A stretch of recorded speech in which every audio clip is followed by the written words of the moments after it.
Ladies and gentlemen, boys and girls, we are gathered here today to share Jonah's birth story.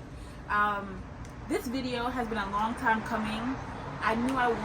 We knew that we wanted to do it as soon as he was born. But then, of course, it takes time to adjust and all those things like that. So we're going to take a little trip down memory lane to see what we remember about the day or the days leading up to and including when he was born. I noticed that as a lot of my friends are having children, they're asking me for advice and what was your experience? And I'm like, oh my gosh, I'm starting to forget the little details. So it's more important now than ever to record this so I can remember it. And when, people start to ask about oh, when is the next one? Are you going to try for a girl? I rewatch this video so I remember my experience.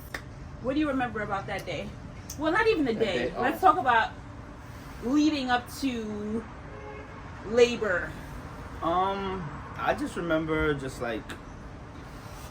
expecting. I'm just okay, it's any day now.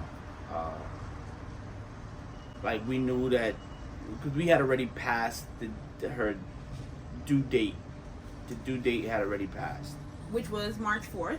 Right, March 4th had already passed. So we knew that the date had already passed. So just okay, any day now. So it was just all right, making sure we got little bags packed, our bags, making sure we ordered everything that we needed off Amazon.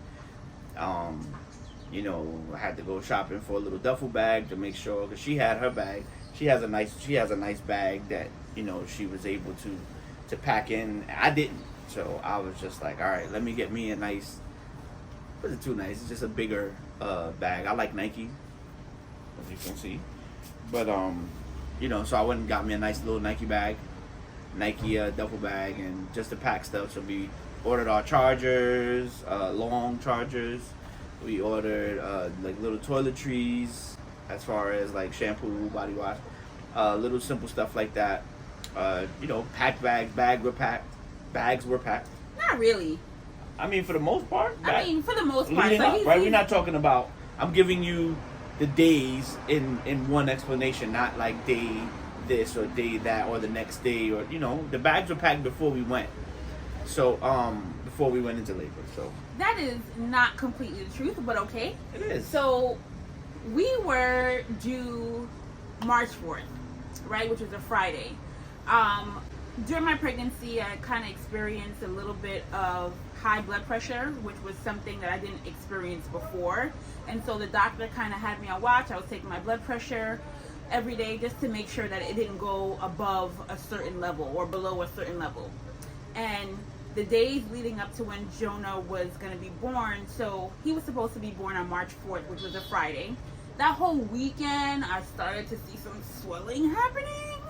And I'm just okay, this is not good. Maybe I'm walking around too much. My feet were huge. They look like elephant trunks. It's called elephant. It's not elephant trunk. Elephant feet. Elephant trunk is actually what I mean. The snout of the elephant. And what she's talking about is actually called elephantitis. Yes. Which is inflammation. Well, it's an inflammation disease or sickness or something of the feet. And it makes it look like elephant feet. That's what I meant. Not an elephant trunk. Elephant feet. She's talking about tree trunks. But I was thinking about tree. You saw where I was going though. Yeah, but it's not it. Why you just didn't meet me there? No, I met you where I met you. Okay, all right.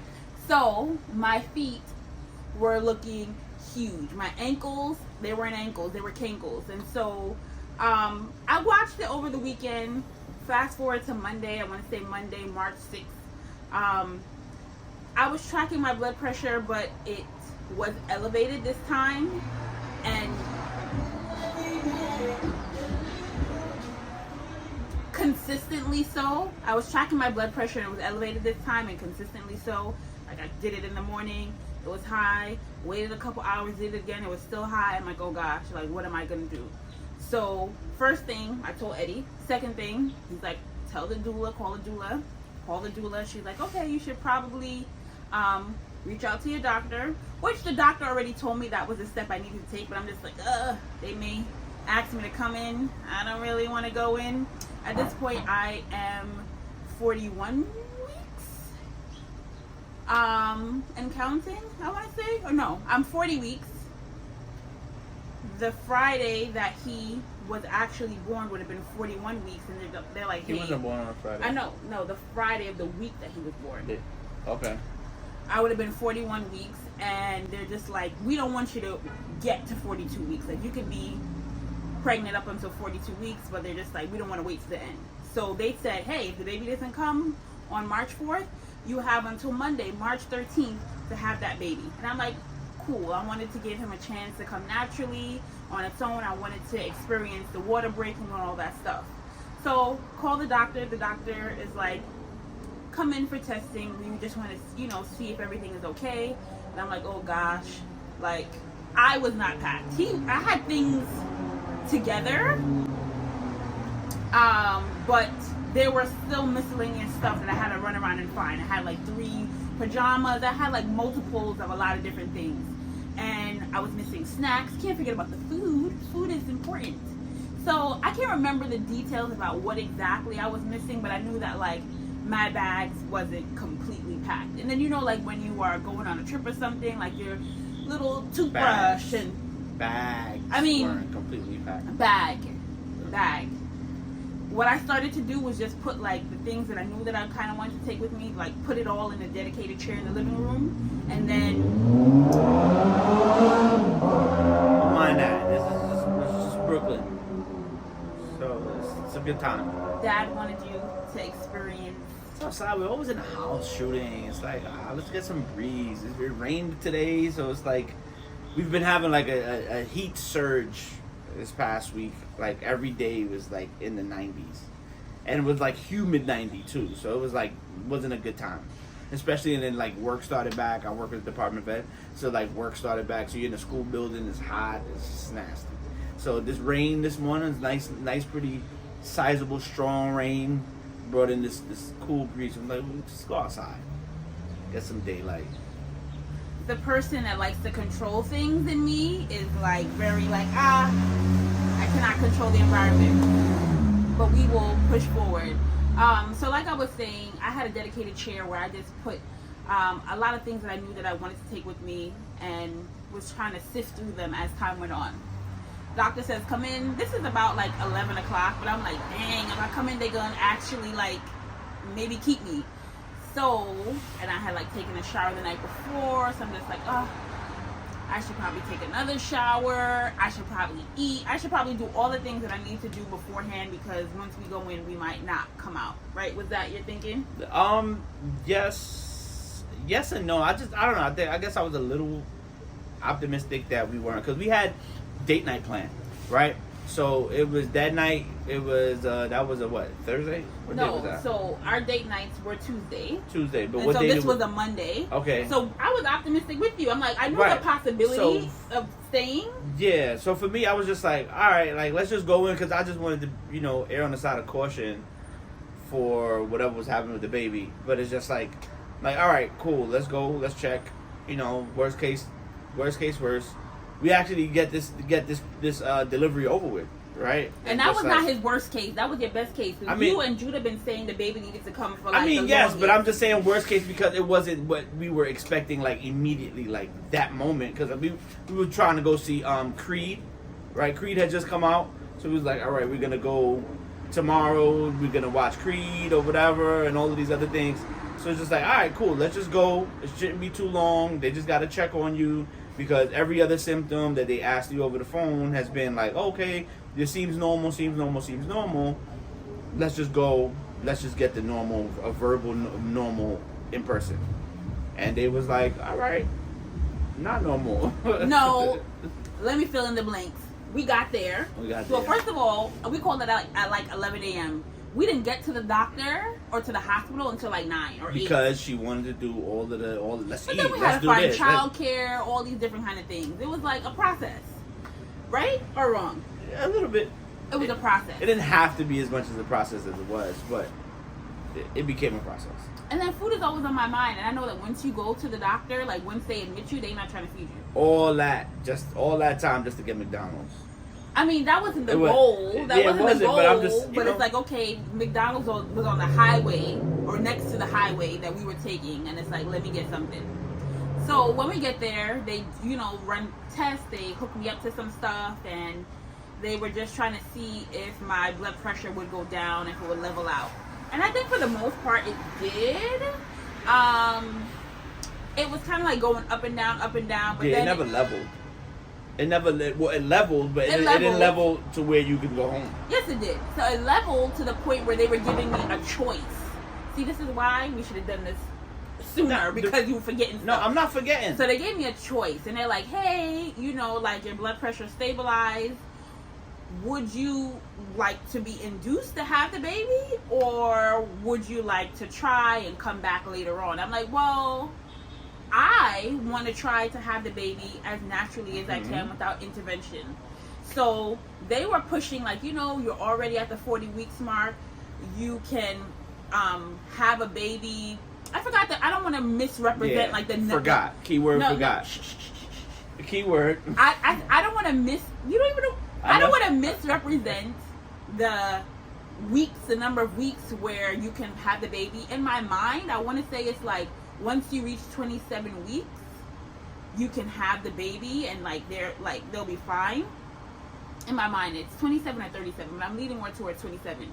So being that I was at 40 weeks already, it's like, girl, you in the threshold, you passed the due date, you passed the mark where you can have a healthy baby. So, like, what are we waiting for? You're already here. So they were kind of like pushing, but still trying to with your choice, when it really wasn't. It wasn't really trying to give it to her. But it's like, it's your choice. You remember that? No, I remember. Oh, but was she? I didn't get there yet. Okay, I didn't get there yet. Go ahead. So at that time, that was the situation. And then they were testing the baby's heart rate and stuff like that. And as they were testing, they were just like, we still want to continue to look deeper into this because it wasn't consistent. So it'll be fast and slow, and fast and slow. And they wanted it to be like predictable, which it wasn't. And so they're like, let's continue to test for a little bit. And then they took away my option. And they're just like, Mom, Bottom line, we weren't ready to leave. We couldn't leave. Because they gave me a choice. Right, we're not talking about the option. No, we're giving the people the details. You're giving the people the details. I'm giving you the details. Right, because for me, I'm really just. All right, do you want a good concise movie, or do you want like a, But anyway, what I was saying was that they just weren't like it ultimately became like, although like it wasn't stable enough to give us the all clear to say, okay, you guys can comfortably go home. So the reason why they did tell us that we could have even went home with his heart rate the way it was, but they didn't want to be on the hook in case, God forbid, anything would have, malfunctioned or not, operated properly with the pregnancy to potentially, lose the baby. I don't know, but they just weren't they didn't want to give their green light because they also weren't feeling comfortable with the baby's heart rate as well as her pressure, because her pressure was going up and down. So they were like, all right, you can go because you haven't shown any like negative signs or ill signs, but we don't feel comfortable with you leaving because if anything can happen between now and you getting home. So we don't feel comfortable with that because clearly they would want, they'll be on the hook with if we were to sue or something like that, they can say, we can say they didn't tell us anything. They let us go. When in actuality they did. But so we just took their advice and we said, okay, cool, let's go. I'll actually come. I then said, all right, I'll come back home to get our bags and everything else that we need. We bought our bags.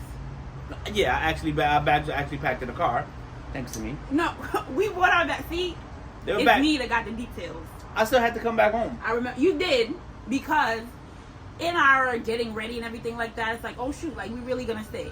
As he mentioned, we have date night, so I'm like, okay, tomorrow, this Tuesday is going to be like our last date night, our last time with it just being us as we are currently at that time. And we had all these things that we wanted to do. We were, we were interviewing, cleaning people for the house, for the apartment, and all that good stuff. And it's like, we never got to finish those things. And so you did end up having to leave. But once they told us, like, okay, you have to stay, I was disappointed. honestly, truly. And I'm just like, I've heard all the horror stories about like induction and all that stuff, and I was not too excited about that. But then also at that time, I was hungry again. So I'm just like, can I have a little bite? And they're just like, oh no, because I know that like once they admit you, they don't want you to poop on the table. They don't want you to throw up. They don't want anything to happen. So they prefer for you to just not have anything until the baby's delivered. But I'm like, who knows when that is going to be? So I was like, can I have my final meal? And they're just like, I don't know. Do you want us to call your doctor? I'm like, yes. Call my doctor at 10 something at night and ask her if I could eat, because who knows when I'm going to eat again. So they called and she's like, yes, you can have a last meal or whatever, but like after midnight, like that's it. So we got admitted to the room and all that stuff. By the time we got up there and they got us a room, it was like midnight. And then we had to go on Uber Eats to try to figure out like what was open at midnight to deliver to the hospital, which the options were few. And I still was kind of like trying to eat healthy. So we ended up getting 2 different things, I think. I got a salad. It's like diner food. Yeah, I got a salad. Some whatever diner that was open at the time, and they did like, it was Uber Eats or something, or was it doing that? Some delivery service, and they brought it. I don't know, it was trash. He had like chicken things, and I had like a salad, which I didn't even end up eating. I had wings. There was some wings that they did. It was like teriyaki wings, and they taste like not teriyaki wings. This is why you gotta follow me for the memory and the detail. No, they didn't. Why? I know they didn't taste like teriyaki wings. Anyway, I remember that. We got the food, and I wanted the food so bad, and I ended up not even eating it because I think they forgot like my fork, and how you gonna eat a salad without a fork? And then I just was feeling like acid reflux or whatever. It just was like not a good time. So once the food came and I ate and everything, or picked out whatever they gave me, they started to begin the induction, and they began it with giving me a pill called Cytotec.